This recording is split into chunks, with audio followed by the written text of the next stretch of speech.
ਪਰਮ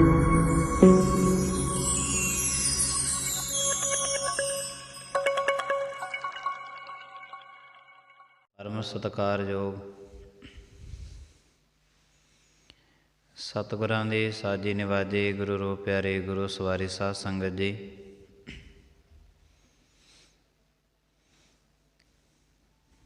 ਨੇਤਾ ਪ੍ਰਤੀ ਕਰਮ ਅਨੁਸਾਰ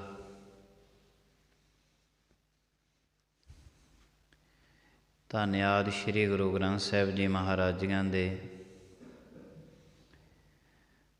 ਚਰਨਾਂ ਕਮਲਾਂ ਵਿੱਚ ਪਹੁੰਚ ਕਰਕੇ ਅਕਾਲ ਪੁਰਖ ਮਹਾਰਾਜ ਜੀਆਂ ਦੇ ਨਾਮ ਦੀ ਅਰਾਧਨਾ ਕਰਦੇ ਪਏ ਹਾਂ। ਪਰਮਾਤਮਾ ਨੇ ਇਹ ਜੋ ਜੀਵਨ ਬਖਸ਼ਿਆ ਹੈ, ਇਸ ਜੀਵਨ ਦਾ ਪੂਰੇ ਦਾ ਪੂਰਾ ਲਾਹਾ ਪ੍ਰਾਪਤ ਕਰਦੇ ਹਾਂ। ਇਸ ਤੋਂ ਪਹਿਲਾਂ ਕਿ ਇਹ ਸਰੀਰ ਆਪਣੇ ਘਰ ਦੇ ਵਿੱਚ ਪਹੁੰਚੇ, ਮਨੁੱਖ ਦਾ ਮਨ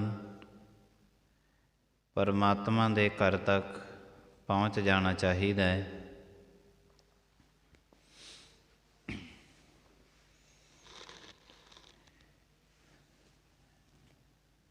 ਜਿੰਨਾ ਵਕਤ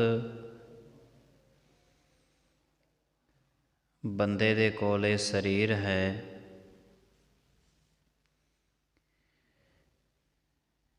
ਇਹ ਬੜੀ ਭੱਜ ਦੌੜ ਸਮਾਜ ਦੇ ਵਿੱਚ ਕਰਦਾ ਰਹਿੰਦਾ ਹੈ। ਸਰੀਰ ਦੀ ਸਾਰੀ ਭੱਜ ਦੌੜ ਸ਼ਮਸ਼ਾਨ ਘਾਟ ਦੇ ਵਿੱਚ ਜਾ ਕੇ ਖਤਮ ਹੋ ਜਾਂਦੀ ਹੈ।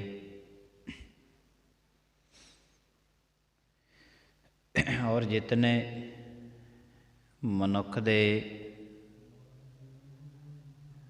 ਮਨ ਨੇ,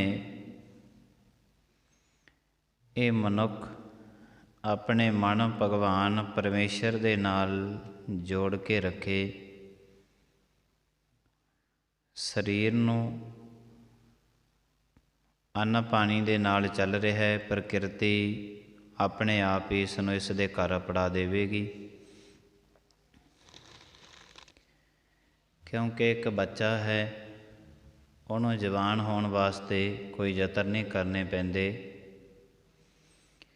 ਪ੍ਰਕਿਰਤੀ ਦੇ ਨਿਯਮ ਨੇ, ਆਪਣੇ ਆਪ ਹੀ ਹੌਲੀ ਹੌਲੀ ਜਵਾਨ ਹੋ ਜਾਂਦਾ ਹੈ।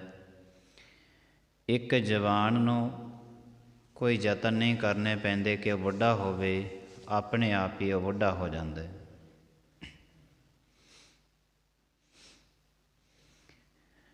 ਕੁਛ ਨਿਯਮ ਪ੍ਰਕਿਰਤੀ ਦੇ ਨੇ। ਬਹੁਤ ਸਾਰੇ ਮਨੁੱਖਾਂ ਦੇ ਸਰੀਰ ਬੁੱਢੇ ਹੋ ਜਾਂਦੇ ਨੇ। ਸਰੀਰ ਕਰਕੇ ਭਾਵੇਂ ਬੁੱਢੇ ਨੇ, ਅਕਲ ਕਰਕੇ ਬਿਲਕੁਲ ਹੀ ਹਜੇ ਤੱਕ ਬੱਚੇ ਹੀ ਤੁਰੇ ਫਿਰਦੇ ਹਨ।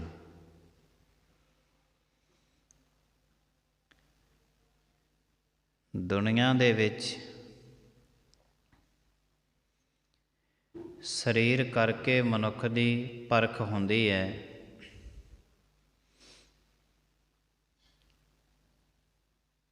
ਕੌਣ ਬੁੱਢਾ ਹੈ, ਕੌਣ ਬੱਚਾ ਹੈ, ਕੌਣ ਜਵਾਨ ਹੈ, ਸਰੀਰ ਕਰਕੇ ਉਸ ਦੀ ਪਰਖ ਹੁੰਦੀ ਹੈ।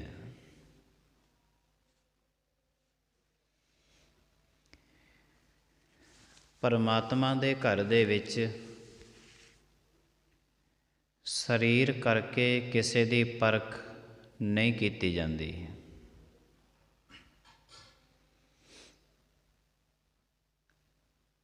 ਪਰਮਾਤਮਾ ਦੇ ਘਰ ਦੇ ਵਿੱਚ ਅਕਲ ਕਰਕੇ ਪਰਖਿਆ ਜਾਂਦਾ ਹੈ। ਅਕਲ ਦੇ ਵਿੱਚ ਕਿੰਨਾ ਕੁ ਬੱਚਾ ਹੈ, ਕਿੰਨਾ ਕੁ ਜਵਾਨ ਹੈ, ਕਿਤਨਾ ਕੁ ਬੁੱਢਾ ਹੈ। ਗੁਰੂ ਨਾਨਕ ਦੇਵ ਸਾਹਿਬ ਜੀ ਮਹਾਰਾਜ ਨੇ ਛੋਟੇ ਜਿਹੇ ਨਿਦਾਨ ਬੱਚੇ ਨੇ ਭੋਜਨ ਛਕਾਇਆ ਗੁਰੂ ਨਾਨਕ ਮਹਾਰਾਜ ਨੂੰ। ਜਦ ਭੋਜਨ ਛਕ ਲਿਆ ਤੇ ਛੋਟੇ ਜਿਹੇ ਨਿਦਾਨ ਬੱਚੇ ਨੇ ਬਚਨ ਕੀਤਾ, ਐ ਨਾਨਕ ਫਕੀਰ, ਭੋਜਨ ਛਕ ਕੇ ਤੇ ਸਰੀਰ ਤ੍ਰਿਪਤ ਹੁੰਦਾ ਹੈ, ਮਨ ਦੀ ਤ੍ਰਿਪਤੀ ਕਿਸ ਦੇ ਨਾਲ ਹੋਵੇਗੀ। ਜਦ ਇਹ ਗੱਲ ਛੋਟੇ ਜਿਹੇ ਨਿਦਾਨ ਬੱਚੇ ਨੇ ਕਹੀ ਹੈ, ਸਰੀਰ ਕਰਕੇ ਬੱਚਾ ਹੈ, ਗੱਲ ਬਹੁਤ ਵੱਡੀ ਕਹਿ ਗਿਆ, ਅਕਲ ਕਰਕੇ ਬੁੱਢਾ ਹੈ। ਗੁਰੂ ਨਾਨਕ ਮਹਾਰਾਜ ਜੀਆਂ ਨੇ ਬਚਨ ਕਰ ਦਿੱਤਾ, ਕਹਿਣ ਲੱਗੇ, ਐ ਨਿਦਾਨ ਬੱਚੇ, ਹੈ ਤੇ ਤੂੰ ਬੱਚਾ, ਗੱਲਾਂ ਤੂੰ ਬੁੱਢਿਆਂ ਵਾਲੀਆਂ ਕਰਦਾ ਹੈ। ਉਸ ਦਾ ਨਾਮ ਪੈ ਗਿਆ ਬਾਬਾ ਬੁੱਢਾ।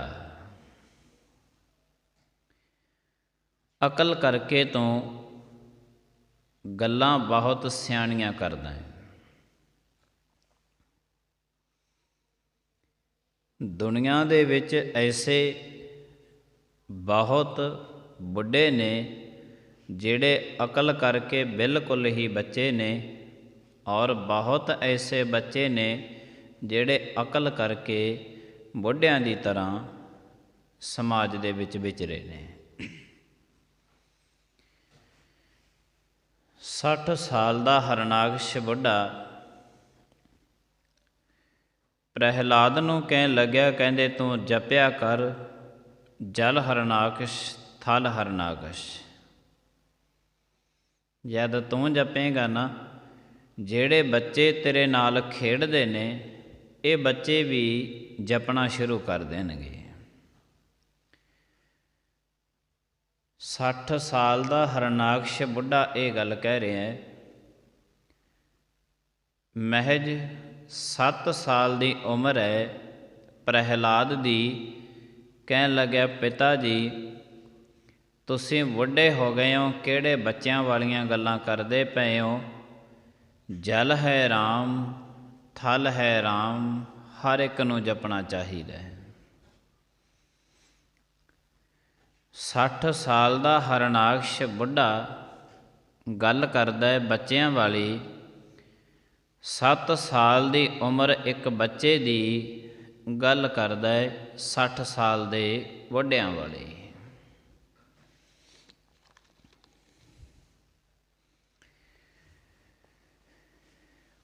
ਉਮਰ ਦੇ ਹਿਸਾਬ ਦੇ ਨਾਲ ਪਰਮਾਤਮਾ ਦੇ ਘਰ ਦੇ ਵਿੱਚ ਮਨੁੱਖ ਨੂੰ ਨਹੀਂ ਨਾਪਿਆ ਤੋਲਿਆ ਜਾ ਸਕਦਾ।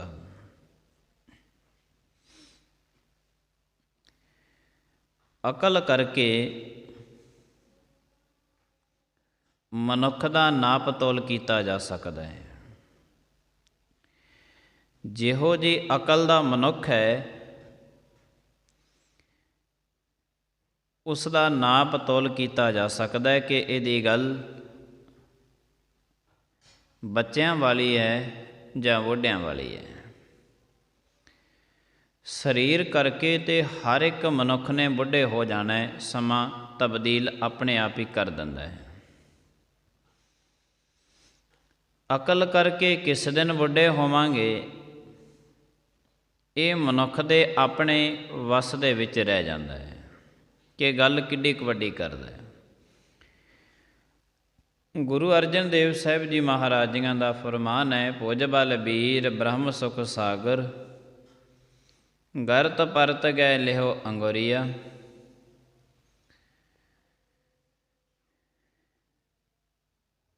ਐ 60 ਸਾਲ ਦੇ ਬੁੱਢੇ, ਤੂੰ ਨਾਮ ਜਪਿਆ ਕਰ, ਧਰੂ ਪ੍ਰਹਿਲਾਦ ਜਪਿਓ ਹਰ ਜੈਸੇ। ਛੋਟੇ ਛੋਟੇ ਬੱਚੇ ਧਰੂ ਤੇ ਪ੍ਰਹਿਲਾਦ ਕਿਵੇਂ ਨਾਮ ਜਪ ਰਹੇ ਨੇ।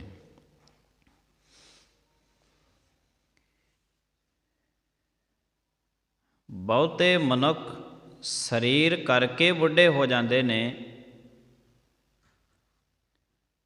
ਅਕਲ ਕਰਕੇ ਬੁੱਢੇ ਨਹੀਂ ਹੁੰਦੇ, ਬੱਚੇ ਰਹਿੰਦੇ ਨੇ। ਧਰਮ ਦੇ ਵਿੱਚ ਅਕਲ ਕਰਕੇ ਹੀ ਮਨੁੱਖ ਪਰਖਿਆ ਜਾਂਦਾ ਹੈ।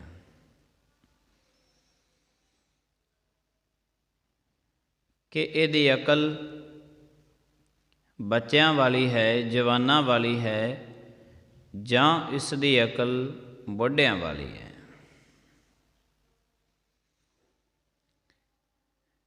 ਔਰ ਮਨੁੱਖ ਦੀ ਸਰੀਰ ਤੋਂ ਨਹੀਂ ਪਰਖਿਆ ਜਾਂਦਾ। ਇਸੇ ਤਰ੍ਹਾਂ ਹੀ ਮਨੁੱਖ ਦੀ ਅਮੀਰੀ ਅਤੇ ਗਰੀਬੀ ਵੀ ਪਰਖੀ ਜਾਂਦੀ ਹੈ। ਕੋਈ ਮਨੁੱਖ ਕਿੰਨਾ ਕੁ ਅਮੀਰ ਹੈ, ਸਮਾਜ ਦੇਖਦਾ ਇਹਦੇ ਕੋਲ ਬਹੁਤ ਬੰਗਲੇ ਨੇ, ਕਾਰਾਂ ਨੇ, ਜ਼ਮੀਨ ਜਾਇਦਾਦ, ਧਨ ਦੌਲਤ ਹੈ, ਅਮੀਰ ਹੈ।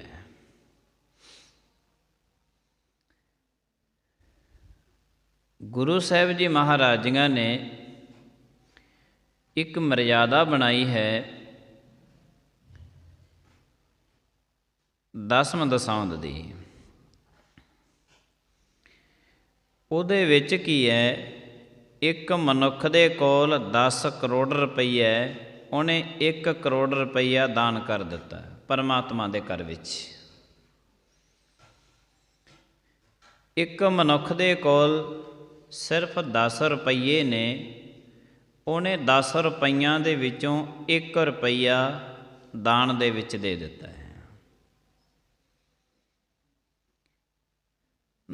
1 ਕਰੋੜ ਰੁਪਈਆ ਦੇਣ ਵਾਲਾ ਅਤੇ 1 ਰੁਪਈਆ ਦੇਣ ਵਾਲਾ ਦੋਨੇ ਮਨੁੱਖ ਦਾਨ ਦੇ ਲੈਵਲ 'ਤੇ ਦੋਨੇ ਬਰਾਬਰ ਨੇ, ਕਿਉਂਕਿ ਉਹਦੇ ਕੋਲ ਸਮਰੱਥਾ ਕਰੋੜ ਦੇਣ ਦੀ ਸੀ, ਇਹਦੇ ਕੋਲ ਸਮਰੱਥਾ 1 ਰੁਪਈਆ ਦੇਣ ਦੀ ਸੀ, ਤਾਂ ਇਹਨੇ ਵੀ ਦਿੱਤਾ ਹੈ। ਦਾਨ ਦੇ ਵਿੱਚ ਇਹ ਦੋਨੇ ਹੀ ਬਰਾਬਰ ਹੋ ਗਏ ਨੇ। ਅਮੀਰੀ ਅਤੇ ਗਰੀਬੀ ਇਹ ਵੀ ਮਨੁੱਖ ਦੀ ਅਕਲ ਤੋਂ ਹੀ ਪਰਖੀ ਜਾਂਦੀ ਹੈ।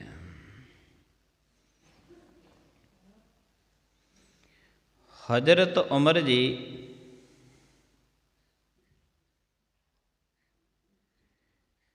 ਊਠ 'ਤੇ ਚੜ੍ਹ ਕੇ ਯਾਤਰਾ ਕਰ ਰਹੇ ਨੇ।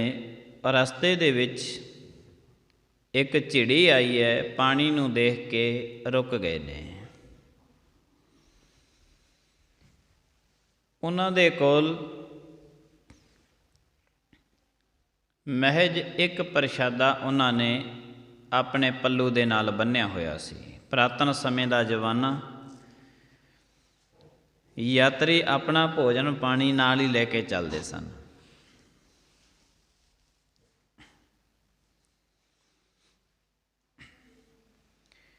ਜਦ ਮੂੰਹ ਹੱਥ ਧੋ ਕੇ ਪਾਣੀ ਵਿੱਚੋਂ ਤੇ ਪ੍ਰਸ਼ਾਦਾ ਛਕਣ ਲੱਗੇ ਨਾ, ਪੱਲੂ ਵਿੱਚੋਂ ਕੱਢਿਆ ਤੇ ਉਹ ਪ੍ਰਸ਼ਾਦਾ ਛਕਣ ਲੱਗੇ, ਇਤਨੇ ਨੂੰ ਕੋਈ ਇੱਕ ਭਿਖਾਰੀ ਆ ਗਿਆ।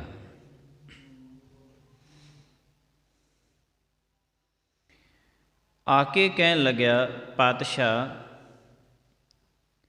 ਮੈਨੂੰ 3 ਦਿਨਾਂ ਤੋਂ ਮੈਂ ਭੁੱਖਾ ਤੁਰਿਆ ਫਿਰਦਾ, ਹਜੇ ਮੈਂ ਅਗਾਹਾਂ ਵੀ ਸਫ਼ਰ ਤੈਅ ਕਰਨਾ ਹੈ, ਸਰੀਰ ਆਗਿਆ ਨਹੀਂ ਦੇ ਰਿਹਾ, ਤੁਸੀਂ ਮੈਨੂੰ ਥੋੜ੍ਹਾ ਭੋਜਨ ਦੇ ਦਿਓ।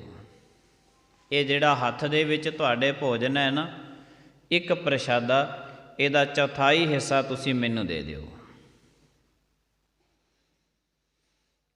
ਹਜ਼ਰਤ ਉਮਰ ਜੀ ਕਹਿਣ ਲੱਗੇ, ਤੁਸੀਂ ਇਹ ਸਾਰਾ ਹੀ ਪ੍ਰਸ਼ਾਦਾ ਲੈ ਲਓ। ਉਹ ਭਿਖਾਰੀ ਕਹਿਣ ਲੱਗੇ, ਨਹੀਂ, ਜੇ ਸਾਰਾ ਪ੍ਰਸ਼ਾਦਾ ਮੈਂ ਹੀ ਲੈ ਲਿਆ ਤੇ ਤੁਹਾਡੇ ਛਕਣ ਵਾਸਤੇ ਤੁਹਾਨੂੰ ਕੀ ਬਚੇਗਾ? ਤੁਹਾਨੂੰ ਕੀ ਬਚੇਗਾ? ਹਜ਼ਰਤ ਉਮਰ ਜੀ ਕਹਿਣ ਲੱਗੇ, ਐ ਭਿਖਾਰੀ,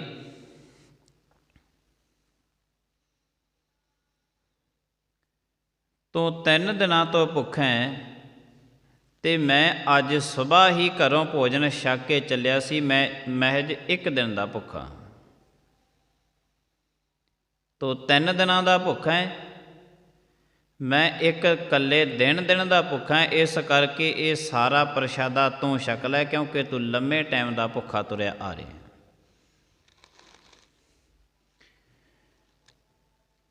ਜਦ ਇਹ ਗੱਲ ਹਜ਼ਰਤ ਉਮਰ ਜੀ ਨੇ ਕਹਿ ਕੇ ਉਹਨੂੰ ਪ੍ਰਸ਼ਾਦਾ ਦੇ ਦਿੱਤਾ, ਉਹ ਭਿਖਾਰੀ ਕਹਿਣ ਲੱਗਿਆ, ਬੜੇ ਦਰਾਂ ਤੋਂ ਜਾ ਕੇ ਭਿਖਿਆ ਮੰਗੀ ਸੀ,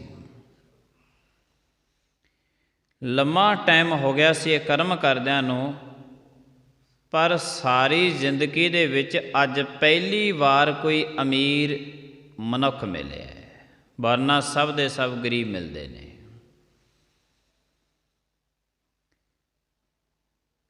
ਮਨੁੱਖ ਕਹਿੰਦਾ ਕਿ ਮੈਂ ਅਮੀਰ ਬਹੁਤ ਹਾਂ। ਅਮੀਰੀ ਅਤੇ ਗਰੀਬੀ ਕਿਸੇ ਦਾ ਧਨ ਦੇਖ ਕੇ, ਜ਼ਮੀਨ ਜਾਇਦਾਦ, ਬੰਗਲੇ ਦੇਖ ਕੇ ਨਹੀਂ ਪਰਖੀ ਜਾਂਦੀ, ਅਕਲ ਦੇਖ ਕੇ ਪਰਖੀ ਜਾਂਦੀ ਹੈ ਕਿ ਇਹਨੂੰ ਅਕਲ ਕਿੰਨੀ ਕੁ ਹੈ। ਅਮੀਰੀ ਕਹਿੰਦਾ ਮੈਨੂੰ ਅੱਜ ਸਾਰੀ ਜ਼ਿੰਦਗੀ 'ਚ ਪਹਿਲਾ ਹੀ ਮਨੁੱਖ ਮਿਲਿਆ ਜਿਹੜਾ ਇਤਨਾ ਅਮੀਰ ਮਨੁੱਖ ਮਿਲਿਆ, ਵਰਨਾ ਸਭ ਦੇ ਸਭ ਗਰੀਬ ਨੇ। ਮਹਿਜ ਪਰਮਾਤਮਾ ਦੇ ਘਰ ਦੇ ਵਿੱਚ ਧਾਰਮਿਕ ਲੈਵਲ 'ਤੇ ਮਨੁੱਖ ਨੇ ਆਪਣਾ ਦਾਨ ਕਰਨਾ ਹੋਵੇ, ਬੜਾ ਸੰਕੋਚ ਕੇ ਕਰਦਾ ਹੈ, ਬੜਾ ਸੰਕੋਚ ਕੇ ਕਰਦਾ ਹੈ।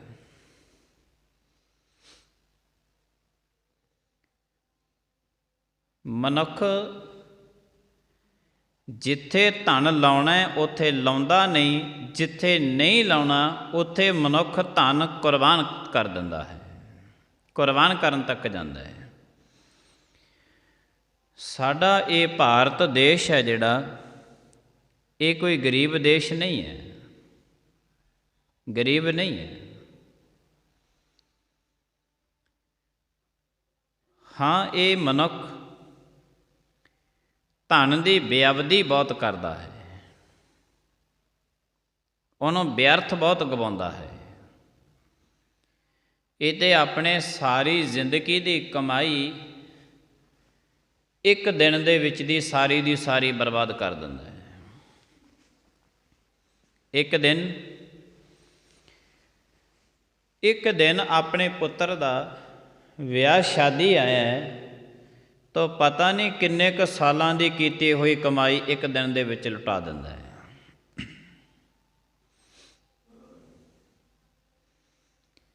ਦੁਨੀਆ ਕਹਿੰਦੀ ਹੈ ਕਿ ਇਹਨੇ ਬਹੁਤਾ ਧਨ ਖਰਚ ਕੀਤਾ ਹੈ, ਅਮੀਰ ਬਹੁਤ ਹੈ। ਇੱਕ ਦਿਨ ਦੇ ਵਿੱਚ ਦੀ ਇਤਨਾ ਧਨ, ਕਿਉਂਕਿ ਜਦ ਵੀ ਮਨੁੱਖ ਪਰਮਾਤਮਾ ਦੇ ਘਰ ਦਾ ਦਸੌਂਧ ਕੱਢਦਾ ਹੈ ਤੇ ਬੜਾ ਸੰਕੋਚ ਕੇ ਕੱਢਦਾ ਹੈ। ਜਦੋਂ ਮਨੁੱਖ ਨੇ ਇਹ ਵਿਆਹ ਸ਼ਾਦੀਆਂ ਦੇ ਲੈਵਲ 'ਤੇ ਕੰਜਰੀਆਂ ਵਾਸਤੇ ਧਨ ਦੇਣਾ ਹੁੰਦਾ ਹੈ ਤੇ ਬੜਾ ਧਨ ਲਟਾਉਂਦਾ ਹੈ। ਹੈਰਾਨਗੀ ਦੀ ਗੱਲ ਹੈ ਕਿ ਜਿਹੜੇ ਮਨੁੱਖ ਧਰਮ ਦੀਆਂ ਗੱਲਾਂ ਕਰਦੇ ਨੇ, ਧਰਮ ਦੀਆਂ ਗੱਲਾਂ ਸੁਣਾਉਂਦੇ ਨੇ, ਉਹ ਬੜੇ ਗਰੀਬ ਨੇ। ਸਮਾਜ ਦੇ ਵਿੱਚ ਜਿਹੜੀਆਂ ਇੱਕ ਦਿਨ ਵਿੱਚ ਮਹਿਜ 5-4 ਘੰਟੇ ਕੰਜਰੀਆਂ ਨੱਚਦੀਆਂ ਨੇ, ਉਹਨਾਂ ਦੇ ਕੋਲ ਲੱਖਾਂ ਰੁਪਈਆਂ ਦੀਆਂ ਗੱਡੀਆਂ ਤੇ ਉਹਨਾਂ ਦੇ ਬੰਗਲੇ ਪਾਏ ਹੋਏ ਨੇ, ਲੱਖਾਂ ਰੁਪਈਆਂ ਦੀਆਂ ਗੱਡੀਆਂ 'ਤੇ ਉਹ ਚੜ੍ਹਦੇ ਨੇ, ਬੜੀਆਂ ਤਕੜੀਆਂ ਕੋਠੀਆਂ, ਬੜੇ ਮਹਿੰਗੇ ਮਹਿੰਗੇ ਉਹਨਾਂ ਦੇ ਕੋਲ ਕੱਪੜੇ। ਕਾਰਨ ਕੀ ਹੈ ਕਿ ਉੱਥੇ ਮਨੁੱਖ ਨੇ ਜਿੱਥੇ 10 ਰੁਪਏ ਲਾਉਣੇ ਨੇ ਉੱਥੇ 10,000 ਲਾਉਂਦਾ ਹੈ।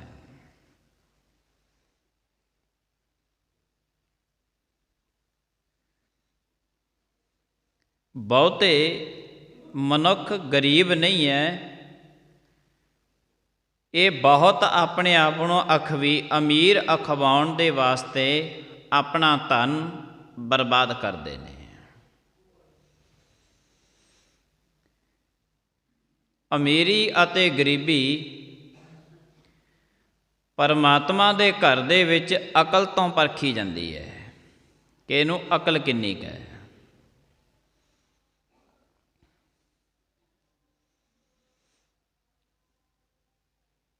ਸਰੀਰ ਕਰਕੇ ਭਾਵੇਂ ਮਨੁੱਖ ਬੁੱਢਾ ਹੈ, ਭਾਵੇਂ ਬੱਚਾ ਹੈ, ਭਾਵੇਂ ਜਵਾਨ ਹੈ, ਸਰੀਰ ਕਰਕੇ ਪਰਮਾਤਮਾ ਦੇ ਘਰ ਦੇ ਵਿੱਚ ਲਿਹਾਜ਼ ਨਹੀਂ ਚੱਲਦੀ, ਇੱਥੇ ਅਕਲ ਕਰਕੇ ਚੱਲਦੀ ਹੈ। ਅਕਲ ਕਿੰਨੀ ਕੁ ਹੈ? ਅਕਲ ਬਹੁਤ ਜ਼ਿਆਦਾ ਘੱਟ ਹੈ। ਮਨੁੱਖ ਧਾਰਮਿਕ ਲੈਵਲ 'ਤੇ ਇੰਝ ਚੱਲਦਾ ਹੈ ਜਿਵੇਂ ਮਹਿਜ 1.5 ਸਾਲ ਦਾ ਬੱਚਾ ਚੱਲਦਾ ਹੈ। ਸਾਲ ਡੇਢ ਸਾਲ ਦਾ ਬੱਚਾ 1-2 ਕਦਮ ਪੱਟਦਾ ਫਿਰ ਡਿੱਗ ਪੈਂਦਾ, ਫਿਰ 2 ਕਦਮ ਪੱਟਦਾ ਫਿਰ ਡਿੱਗ ਪੈਂਦਾ। ਮਨੁੱਖ ਦਾ ਹਾਲ ਇਹੋ ਹੀ ਹੈ। ਇਹ 1 ਕਦਮ ਪੱਟਦਾ ਸੰਗਤ ਕਰਦਾ, ਦੂਜੇ ਕਦਮ 'ਤੇ ਡਿੱਗ ਪੈਂਦਾ ਕੁਸੰਗਤ ਵੀ ਕਰਦਾ। 1 ਕਦਮ ਪੱਟਦਾ ਸੱਚ ਬੋਲਦਾ, ਫਿਰ ਇਹ 2-4 ਕਦਮ ਡਿੱਗ ਪੈਂਦਾ, ਝੂਠ ਵੀ ਬੋਲ ਲੈਂਦਾ ਹੈ, ਪੁੰਨ ਵੀ ਕਰਦਾ, ਦਾਨ ਵੀ ਕਰਦਾ, ਬੇਈਮਾਨੀ ਵੀ ਕਰਦਾ, ਬੜਾ ਕੁਛ ਕਰ ਰਿਹਾ ਹੈ। ਸਾਰੀ ਜ਼ਿੰਦਗੀ ਮਨੁੱਖ ਦੀ ਧਾਰਮਿਕ ਲੈਵਲ 'ਤੇ ਇੰਝ ਹੀ ਲੰਘਦੀ ਹੈ। ਤੋ ਭਾਵੇਂ ਅੱਜ 70 ਸਾਲ ਦਾ ਸਰੀਰ ਕਰਕੇ ਬੁੱਢਾ ਹੋ ਗਿਆ, ਧਾਰਮਿਕ ਲੈਵਲ 'ਤੇ ਹਜੇ ਬੱਚਿਆਂ ਵਾਲੀਆਂ ਗੱਲਾਂ ਨੇ, ਬੱਚਿਆਂ ਵਾਲੀਆਂ ਗੱਲਾਂ ਨੇ। ਔਰ ਜਿਹੜੇ ਮਨੁੱਖ ਧਾਰਮਿਕ ਲੈਵਲ 'ਤੇ ਬੱਚਿਆਂ ਵਾਲੀਆਂ ਗੱਲਾਂ ਕਰਦੇ ਨੇ, ਸੱਚ ਕਰਕੇ ਜਾਣੇ ਬੱਚਿਆਂ ਨੂੰ ਕੀ ਹੁੰਦਾ, ਜਿਹੜੀ ਖੇਡ ਦੇ ਨਾਲ ਖੇਡਦੇ ਨੇ ਉਸੇ ਪਿੱਛੇ ਲੜ ਪੈਂਦੇ ਨੇ। ਬੱਚਿਆਂ ਦਾ ਤਾਂ ਹਾਲ ਇਹੋ ਹੀ ਹੈ। ਬੱਚਿਆਂ ਨੂੰ ਖੇਲ ਖੇਲਣ ਵਾਸਤੇ ਕੋਈ ਵਸਤੂ ਦਿਓ, ਜਿਹੜੀ ਚੀਜ਼ ਦੇ ਨਾਲ ਸਾਰਾ ਦਿਨ ਖੇਡਦੇ ਲੜ ਵੀ ਪੈਂਦੇ ਨੇ। ਤੇ 70-80 ਸਾਲ ਦੇ ਬੁੱਢਿਆਂ ਦਾ ਵੀ ਹਾਲ ਇਹੋ ਹੀ ਹੈ। ਜਿਹੜੀ ਇਹ ਖੇਲ ਦੇ ਨਾਲ ਖੇਡਦੇ ਨੇ, ਜਿਹੜਾ ਕੰਮ ਕਰਦੇ ਨੇ ਉਸੇ ਕੰਮ ਪਿੱਛੇ ਲੜਦੇ ਵੀ ਨੇ, ਲੜਦੇ ਵੀ ਨੇ, ਲੜਦੇ ਵੀ ਨੇ। ਹੈਰਾਨਗੀ ਦੀ ਗੱਲ ਹੈ ਕਿ ਚੋਰ ਜਦ ਚੋਰੀ ਕਰ ਲੈਂਦੇ ਨੇ ਨਾ 1 ਲੱਖ ਰੁਪਈਏ ਦੀ, ਕਿਤਨੀ ਵੀ ਚੋਰੀ ਕੀਤੀ ਹੈ, ਸਮਾਜ ਦੇ ਵਿੱਚ ਇਹ ਗੱਲ ਦੇਖਣ ਨੂੰ ਹਰ ਇੱਕ ਦੇ ਮਨੁੱਖ ਦੇ ਸਾਹਮਣੇ ਆਈ ਹੈ। ਚੋਰ ਨੇ ਜਦ ਚੋਰੀ ਕਰ ਲਈ ਤੇ ਜੇ 5 ਚੋਰਾਂ ਨੇ ਰਲ ਕੇ ਚੋਰੀ ਕੀਤੀ ਹੈ ਨਾ, ਧਨ ਬਹੁਤਾ ਚੋਰੀ ਕਰ ਲਿਆ, ਤੇ ਉਹ ਮਨੁੱਖ ਕਦੇ ਸਮਾਜ ਦੇ ਵਿੱਚ ਧਨ ਵੰਡਣ ਪਿੱਛੇ ਆਪਸ ਵਿੱਚ ਦੀ ਲੜੇ ਨਹੀਂ ਹੈ। ਕਿ ਚੋਰਾਂ ਨੇ ਚੋਰੀ ਕੀਤੀ, ਜਦੋਂ ਉਹ ਧਨ ਵੰਡਣ ਲੱਗੇ ਆਪਸ ਵਿੱਚ ਦੀ ਲੜ ਲਏ ਤੇ ਪੁਲਿਸ ਨੇ ਉਹਨਾਂ ਨੂੰ ਪਕੜ ਲਿਆ। ਐਸਾ ਕਦੀ ਅੱਜ ਤੱਕ ਨਹੀਂ ਹੋਇਆ। ਤੋ ਇਸ ਤੋਂ ਮਤਲਬ ਤਾਂ ਇਹੀ ਹੈ ਕਿ ਚੋਰਾਂ ਦਾ ਜਿੱਥੇ ਸਰੀਰ ਕੰਮ ਕਰਦਾ, ਉੱਥੇ ਮਨ ਕਰਕੇ ਵੀ ਚੋਰੀ ਕਰਦੇ ਨੇ। ਉਹ ਮਨ ਅਤੇ ਸਰੀਰ ਦੋਨੇ ਰਲ ਕੇ ਚੋਰੀ ਕਰਦੇ ਨੇ, ਉਹਨਾਂ ਦੇ ਪਿੱਛੇ ਲੜਾਈ ਨਹੀਂ ਪੈਂਦੀ। ਆਪ ਜੀ ਨੇ ਦੇਖਿਆ ਹੋਣਾ ਕਿ ਚੋਰ ਕਦੇ ਵੀ ਚੋਰੀ ਕਰਕੇ ਉਹਦਾ ਧਨ ਵੰਡਣ ਪਿੱਛੇ ਚੋਰ ਕਦੇ ਲੜੇ ਨਹੀਂ ਹੈ। ਧਾਰਮਿਕ ਦੁਨੀਆ ਦੇ ਵਿੱਚ ਐਸਾ ਨਹੀਂ ਚੱਲਦਾ। ਧਾਰਮਿਕ ਦੁਨੀਆ ਦੇ ਵਿੱਚ ਧਨ ਦੇ ਪਿੱਛੇ ਬੜੀਆਂ ਵੱਡੀਆਂ ਲੜਾਈਆਂ ਖੜੀਆਂ ਹੋ ਜਾਂਦੀਆਂ ਨੇ, ਔਰ ਧਾਰਮਿਕ ਅਸਥਾਨਾਂ ਦੀ ਜਿਹੜੀ ਚਮਕ ਸੀ ਉਹ ਸਭ ਦੀ ਸਭ ਫਿੱਕੀ ਪੈ ਚੁੱਕੀ ਹੈ। ਜਿਹੜੀ ਚਮਕ ਸੀ ਨਾ, ਇਹ ਚਸ਼ਮਾ ਵਗਦਾ ਸੀ, ਇਹ ਸਭ ਦਾ ਸਭ ਗੰਧਲਾ ਕਰ ਦਿੱਤਾ ਹੈ। ਕਿਉਂਕਿ ਸਰੀਰ ਕਰਕੇ ਕੁਛ ਹੋਰ ਕਰਦੇ ਨੇ, ਮਨ ਕਰਕੇ ਕੁਛ ਹੋਰ ਕਰਦੇ ਨੇ। ਸਰੀਰ ਕਰਕੇ ਕੁਛ ਹੋਰ ਕਰਨਾ, ਮਨ ਕਰਕੇ ਕੁਛ ਹੋਰ ਕਰਨਾ, ਆਪਸ ਵਿੱਚ ਦੀ ਝਗੜਾ ਲੜਾਈ ਪੈਦਾ ਹੋ ਜਾਂਦੀ ਹੈ। 80-80 ਸਾਲ ਦੇ ਬੁੱਢੇ ਵੀ ਲੜਦੇ ਹਨ, ਮਹਿਜ 2-3 ਸਾਲਾਂ ਦੇ ਬੱਚੇ ਵੀ ਆਪਸ ਵਿੱਚ ਦੀ ਖੇਲਦੇ ਲੜਦੇ ਨੇ। ਤਾਂ ਬੱਚਿਆਂ ਦੇ ਵਿੱਚ ਤੇ ਬੁੱਢਿਆਂ ਦੇ ਵਿੱਚ ਕੀ ਅੰਤਰ ਹੈ? ਕੁਛ ਵੀ ਨਹੀਂ ਹੈ। ਅਕਲ ਕਰਕੇ ਧਾਰਮਿਕ ਦੁਨੀਆ ਦੇ ਵਿੱਚ ਮਨੁੱਖ ਨੂੰ ਪਰਖਿਆ ਜਾਂਦਾ ਹੈ ਕਿ ਇਹਨੂੰ ਅਕਲ ਕਿੰਨੀ ਕੁ ਹੈ। ਸਰੀਰ ਕਰਕੇ ਦੁਨੀਆ ਦੇ ਵਿੱਚ ਪਰਖਿਆ ਜਾਂਦਾ ਹੈ ਕਿ ਕਿੱਡੀ ਕੁ ਉਮਰ ਹੈ, ਇਹ ਕਿੱਡੀਆਂ ਕੁ ਵੱਡੀਆਂ ਗੱਲਾਂ ਕਰਦਾ ਹੈ। ਬਹੁਤ ਸਾਰੇ ਬੱਚੇ ਐਸੇ ਨੇ ਜਿਨ੍ਹਾਂ ਨੇ ਵੱਡੀਆਂ ਗੱਲਾਂ ਕੀਤੀਆਂ ਨੇ। ਗੁਰਬਾਣੀ ਤੇ ਐਲਾਨੀਆਂ ਕਹਿੰਦੀ ਹੈ, ਭਾਈ ਜੇ ਤੁਸੀਂ ਨਾਮ ਜਪਣਾ ਨਾ, ਇਸ ਤਰ੍ਹਾਂ ਜਪੋ, ਰਾਮ ਜਪੋ ਜੇ ਐਸੇ ਐਸੇ, ਧਰੂ ਪ੍ਰਹਿਲਾਦ ਜਪਿਓ ਹਰ ਜੈਸੇ। ਜਿਵੇਂ ਧਰੂ ਤੇ ਪ੍ਰਹਿਲਾਦ ਨੇ ਨਾਮ ਜਪਿਆ ਸੀ, ਤੁਸੀਂ ਇੰਝ ਨਾਮ ਜਪੋ।